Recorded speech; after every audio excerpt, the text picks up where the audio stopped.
Programme چلتا تھا، ایک ٹاپک ان کو دے دیا جاتا تھا اور اسی ٹاپک کے اوپر وہ سارے 8 دنوں کے اندر ڈیٹیلز کے اندر جو ہے وہ گفتگو کرتے تھے۔ ان میں سب سے پہلا نام تھا سید سلیمان منصور پوری رحمہ اللہ، جن کو ٹاپک دیا گیا تھا اللہ کے نبی کی سیرت، اور وہ آج بھی انہوں نے جو لیکچرز دیے تھے وہ خطبات مدراس کے نام سے کتابی صورت میں موجود ہے۔ بہت ہی جامع خطبات ہے، بہت ہی آؤٹ اسٹینڈنگ خطبات سیرت کے اوپر، اللہ کے نبی صلی اللہ علیہ وسلم کی سیرت کی تاریخی حیثیت، ایسے تمام چیز طریقے سے انہوں نے بہت اچھے سے سمجھایا۔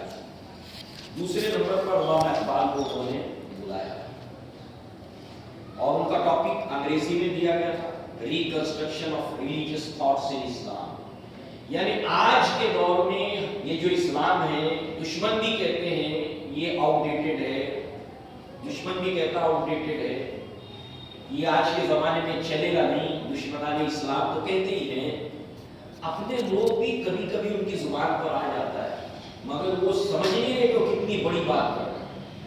ارے یہ تو صحابہ کا زمانہ تھا نا، یہ تو نبی تھے نا، اب آج کے زمانے میں کیسے چلے گا؟ تو نہیں چل پائے گا۔ آج وہ کہتے ہیں، دشمن تو کہتا ہے اٹس آؤٹ ڈیٹڈ، آج کے دور میں اس مذہب کا کوئی کام نہیں ہے، وہ دشمن ہے، وہ تو کہے گا، مگر مسلمان اگر زبان سے نہیں بھی بولتا ہے نا تو اس نے عمل سے ثابت کر دیا ہے کہ یہ مذہب ناقابل عمل ہے۔ جو مذہبی ہے وہ بھی آپ دیکھیے کہیں نہ کہیں جا کر سرنڈر ہو جاتے ہیں۔ تو ٹاپک یہ دیا گیا تھا کہ آج کے دور کے اندر اسلام کا اطلاق امت میں کیسے ہو، کیا راستہ ہے، کیا طریقہ ہے، یہ ٹاپک ان کو دیا گیا۔ تو انہوں نے ویسے ہی پھر دوبارہ الگ الگ ٹاپکس کے اوپر لیکچرز دیے تھے اور لیکچرز دیے تھے، لیکچر لینے والے کا نام کیا تھا؟ علامہ تھا۔ اس میں سے ایک آیا ہے ایک ٹاپک نہیں، میں سید نذیر نیازی کے حوالے سے کچھ بولنا چاہ رہا تھا، تو وہ اس کا عنوان آ گیا، ابھی کلیئر ہو جائے گا۔ یہ تو نظم ہے، پوئم ہے، خود ہی کو سمجھانے کے لیے۔ تو اس کے بعد یہ ہوا کہ انہوں نے لیکچر سارے انگلش میں دیے۔ اب اردو پڑھنے والے لوگ علامہ اقبال کے بڑے شوقین تھے اس زمانے میں، اچھے علماء بھی بڑے ہی چاؤ سے ان کو پڑھتے تھے، مدارس کے علماء جو بڑے بڑے تھے ان کو بڑے چاؤ سے پڑھتے تھے، بڑے ریمارکس ہیں بڑے بڑے علماء کے ان کے تعلق سے۔ تو انہوں نے جو ہے وہ یہ سارے لیکچرز تو انگلش میں دیے تھے۔ تو اب ہوا یہ کہ لوگوں نے تقاضا کیا کہ آپ یہی لیکچرز اردو میں دیں تاکہ جو انگریزی نہیں جانتے وہ اس سے فائدہ اٹھا سکیں۔ اب وہ مصروف بہت تھے، تو وکالت کرنا، پھر امت کے کاموں کے اندر بیزی تھے، پھر بہت سارے ایکٹیویٹیز کی وجہ سے وہ وقت نہیں نکال پا رہے تھے۔ جب بہت وقت بیت گیا اور بار بار اس کا ڈیمانڈ ہوا کہ آپ اس کو اردو میں بھی دیں، اگر یہ نہیں دے سکتے تو آپ کم سے کم جو لیکچرز آپ نے دیے اس کو تحریری صورت میں لکھ دیں آپ کتابی شکل کے اندر، تاکہ اردو دار طبقہ جو ہے اس کو اس سے فائدہ اٹھا سکے۔ اس کا بھی ان کو ٹائم نہیں ملا۔ تو لاسٹ میں انہوں نے یہ کہا کہ کوئی اگر ایسا آدمی آپ کی نظر میں ہو جو انگلش لٹریچر کے اندر اچھا ہو، پھر بھی انگلش جانتا ہو، یعنی کہ لٹریچر ایک ادب ساہتیہ کی کو جانتا ہو، انگلش لٹریچر کا اچھا کوئی آدمی مجھے دے دے، میں اپنی سپرویژن کے اندر اس کا ترجمہ کراؤں گا، اس کا ٹرانسلیشن کراؤں گا، میرے سپرویژن کے اوپر ایک میں دیکھوں گا کیا کیا ہے۔ تو اس وقت جو ہے گولڈ میڈلسٹ تھے شخص انگلش لٹریچر کے اندر سید نذیر نیازی، علامہ اقبال نے انٹرویو کیا اور ان کو پاس کیا کہ ٹھیک ہے تم ترجمہ کرو۔ تو سب سے زیادہ مشہور ترجمہ انہی ہے، اگرچہ کہ دیوبند نے بھی اس کا ترجمہ کیا، دیوبند سے بھی اس کا ترجمہ ہوا ہے، reconstruction of religious thoughts in Islam, کئی ترجمے کیے لوگوں نے، مگر سب سے بہترین ترجمہ وہی مانا جاتا ہے۔ اس کی وجہ یہ بھی ہے کہ علامہ اقبال کے سپرویژن میں خود وہ ترجمہ ہوا ہے، جہاں کہیں کوئی مسٹیک ہوگی وہ بتایا ایسا نہیں، ایسے نہیں ایسے۔ تو اس کا نام ہے تشکیل جدید الہیات اسلامیہ، یہ اس کا ٹائٹل ہے اس کتاب کا۔ تو ایسے ہی چونکہ وہ ترجمہ جب کر رہے تھے ان کے ساتھ رہنے کا موقع ملا، انہوں نے ایک بہت اچھا سوال پوچھا علامہ اقبال سے. کہا کہ آپ کے شاعری میں خودی بہت آتا ہے اور خودی کے بارے میں یورپینس جو کچھ کہتے ہیں وہ بھی میں نے پڑھا. علامہ اقبال کی اس خودی کے فلسفے کو، اس آئیڈیالوجی کو یورپ کے اندر پڑھایا جاتا ہے. یورپ کے اندر اردو کے 2 ہی شاعر پڑھے جاتے ہیں، فارسی اور اردو کے 2 ہی شاعر یورپ کے اندر یونیورسٹی میں پڑھے جاتے ہیں اور پڑھائے جاتے ہیں، ایک غالب اور دوسرے علامہ اقبال. تو بہرحال جو ہے وہ یہ خودی جو ہے وہ میں نے انگریزوں نے کیا کہا وہ بھی میں نے دیکھا، ہندوستان کے اندر بھی اس کی تشریحات دیکھی، مگر جو ہے وہ آپ خود بتائیے کہ خودی کیا ہے. آپ جب بھی خودی کا لفظ لاتے تو ہم نے کیا سمجھنا چاہیے، اس کا میننگ ہم نے کیا دینا چاہیے. تو انہوں نے کہا کہ میری الماری میں ایک کتاب ہے اس کو لے آؤ. کہتے آخری وقت کے اندر آپ نے ساری اپنی لائبریری کی کتابیں ہٹا دی تھی اور قرآن کو بڑی کثرت سے پڑھا کرتے تھے. اور بہرحال وہ واقعہ ہے وہ کہ وہ جو قرآن مجید جب پڑھتے تھے تو دیکھنے والوں نے شہادتیں دی ہیں 1 سے زائد. یعنی جب بھی وہ قرآن پڑھتے تھے تو پورا قرآن مجید کے صفحے آنسوؤں سے بھر جاتے. بہت سینسیٹیو تھے اور ذہن اللہ نے بہت اونچا دیا تھا، تو پورے صفحے کے صفحے اور بھر جاتے تھے آنسوؤں سے. تو دیکھا دوسرے قرآن ہے لے کر آئے، کہا کہ سورہ حشر نکالو. تو سورہ حشر نکالو تو اس کے اندر آیت ہے وَلَا تَكُونُوا كَالَّذِينَ نَسُوا اللَّهَ فَأَنسَاهُمْ أَنفُسَهُمْ. اے اہل ایمان ان لوگوں کے مانی مت ہو جاؤ جنہوں نے اپنے نفس کو بھلا دیا، اپنے آپ کو بھلا دیا. تو اللہ تبارک و تعالیٰ نے انہیں اپنے نفس سے، جب انہوں نے اللہ کو بھلا دیا، ایسا مت کرو، ان لوگوں کے مانی مت ہو جاؤ جنہوں نے اللہ کو بلایا. تو اللہ نے ان کو خود ان کی خودی سے، ان کے نفس سے کہ وہ کیا ہے وہ سمجھتے بڑی ہے، یہ میرا ہاتھ، یہ میری ناک، یہ میرا چہرہ، یہ میں ہوں. اصل اپنے وجود سے ہی ان کو بھٹکا دیا. ان کو پتہ ہی نہیں کہ میں ہوں کون. یہ سزا ملی اسے کہ تم اپنے آپ ہی کو نہیں پہچان پاؤ گے کہ تم ہو کون. یہ وجود تم کو لگے گا کہ یہ میں ہوں. تو اقبال نے اپنی شاعری کے اندر مسلمانوں کو اپنے آپ کو پہچاننے کی دعوت دی ہے، اور یہ جو ان کی پہچاننے کی دعوت ہے یہی خودی ہے کہ اپنے آپ کو پہچانو. اپنی خودی کو اتنا بلند کرو، وہ اندر ہے، انسان کے اندر ہے. اب مزید اور اس کو اگر ہم اور گہرائی میں جائیں تو اس کو روح بھی کہا گیا. وَنَفَخْتُ فِيهِ مِن روح، جیسے ہر انسان کے اندر روح ہے. یہ ہے جس کو گرو کرنا ہے، ڈیولپ کرنا ہے. آپ کو معلوم ہے جب آدمی مرتا ہے، موت اس کی آتی ہے، تو فرشتے جو جہنمی اس کو مارتے ہیں اس کے چہرے کے اوپر، اور بڑی ہی تکلیف کے ساتھ جب اس کی روح نکالی جاتی ہے تو مخاطب کیا کرتے ہو روح کو؟ اے خبیث روح. اس نے اپنی پوری زندگی میں صرف اس ظاہری جسم کی وجہ سے اپنی اس روح کو اس قدر گرا دیا ہے کہ فرشتے کہتے ہیں خبیث روح نکل اس سے. مار مار کے اس کی روح کو نکال دیا. کیا کیا تم نے اپنی روح کے ساتھ پوری زندگی میں؟ تو یہ اس کو روح بھی کہا گیا. اور اگر نیک انسان ہے تو پھر اے پاکیزہ اور طیب روح نکل. تو یہ ہے دوسرا نفس. اس سے پہلے ہم نے بہت ڈیٹیل میں دیکھا اس کو، مگر آج دہرانا اس کا ضروری ہے. نفس، اب نفس کی جو ساخت ہے جیسے اللہ نے بتایا انویزیبل ہے، دکھائی نہیں دیتی. اصل میں وہی نفس ہم ہیں. ہم، ہمارا کردار، ہماری سوچ، ہمارے جذبات، ہمارے ایموشن، سب کے سب یہ نفس ہے ہمارا. یہ جیسی ہوگی ویسے ہم ہوں گے، وہی ہوتی ہے. اب یہ نفس کیا ہے؟ اللہ تعالیٰ نے اس نفس کی تو قسم کھائی ہے. اس نفس کی اللہ نے قسم کھائی ہے قرآن مجید کے اندر. وَنَفْسٍ وَمَا سَوَّاهَا، بیک ٹو بیک قسمیں آتی ہیں. اس کے اندر سب سے لاسٹ میں کہ قسم ہے نفس کی، جیسے کہ اس کو میں نے اس کا تسمیہ کیا. وَنَفْسٍ وَمَا سَوَّاهَا، سواہ کہتے ہیں، تسمیہ کہتے ہیں. جیسے بچہ جب ماں کے پیٹ میں ہوتا ہے پہلے نطفہ ہوتا ہے، علقہ، معلقہ، غیر مخلقہ، اور اس طریقے سے ہوتے ہوتے ہوتے ایک وقت آتا ہے تسویہ. تسویہ کا مطلب یہ کہ